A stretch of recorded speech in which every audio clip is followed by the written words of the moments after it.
In a quiet corner of a nursing home lived a woman named Mary.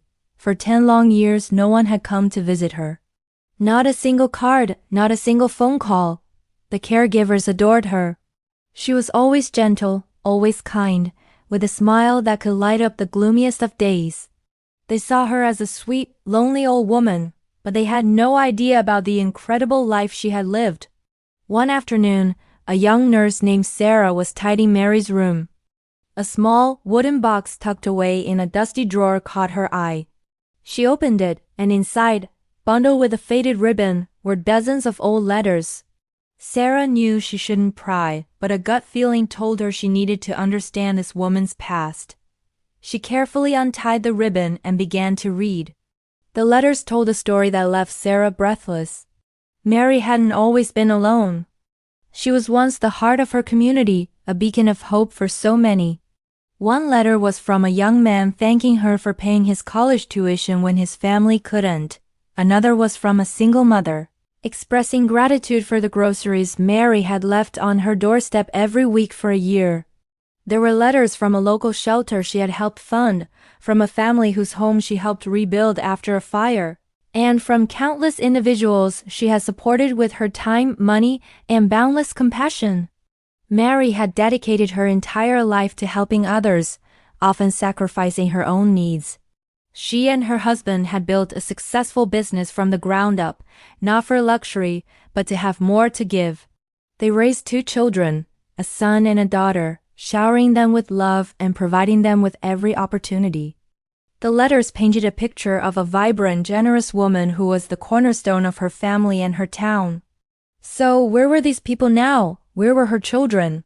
A darker set of letters, tucked at the bottom of the box, revealed the heartbreaking truth. After Mary's husband passed away, her children began to change. They saw her generosity not as a virtue, but as a waste of their inheritance. They argued with her, trying to control her finances. "Mom, you need to stop throwing money away on strangers," one letter from her son read. "You're giving away our future." The arguments grew more frequent, more bitter. They pressured her to sell the family business, to stop her charitable work. When Mary refused, explaining that helping others was the very purpose of her life, they turned their backs on her. They saw her love for humanity as a threat to their financial gain. The final letter was a cold, formal notice from their lawyer, informing her they had taken control of her assets and moved her into the nursing home. They had stripped her of everything she had, not just her money, but her purpose and her family. And then they vanished from her life completely. For 10 years, Mary sat in that room, the memory of her children's betrayal, a constant silent ache in her heart. She never spoke of it, never complained. She simply continued to be the kind, gentle soul she had always been, even when she had nothing left to give but a smile. She had poured her entire life into her children, only to be discarded like an old piece of furniture. The woman who had been a mother to an entire community was now utterly alone. One day, the nursing home partnered with a local orphanage for a Grand Friends program. A shy, quiet 10-year-old girl named Lily was assigned to Mary. Lily had lost her parents in a car accident and had been withdrawn and lonely ever since.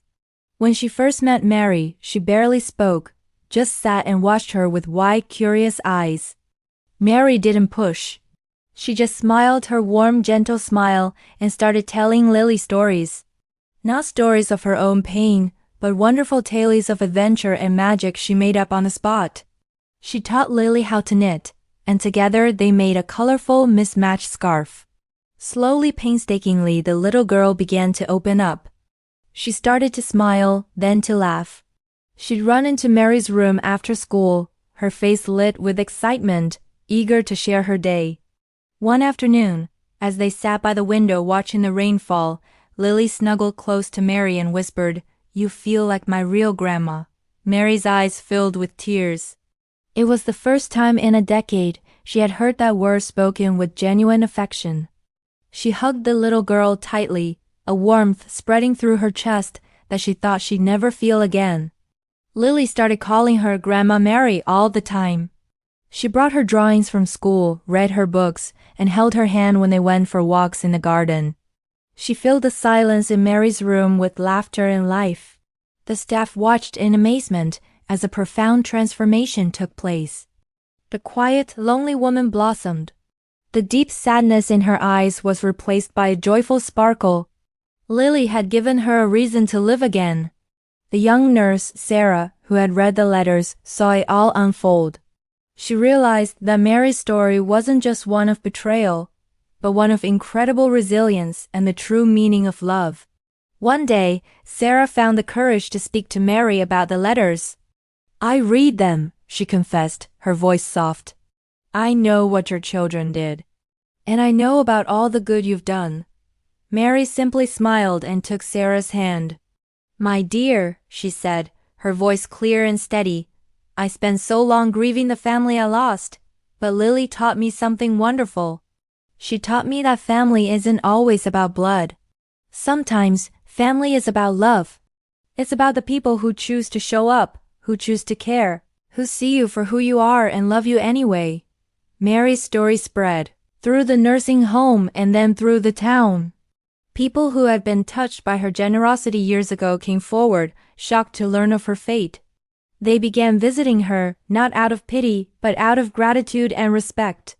Her room, once the loneliest place in the building, became the most popular. It was always filled with flowers, laughter, and friends, both old and new.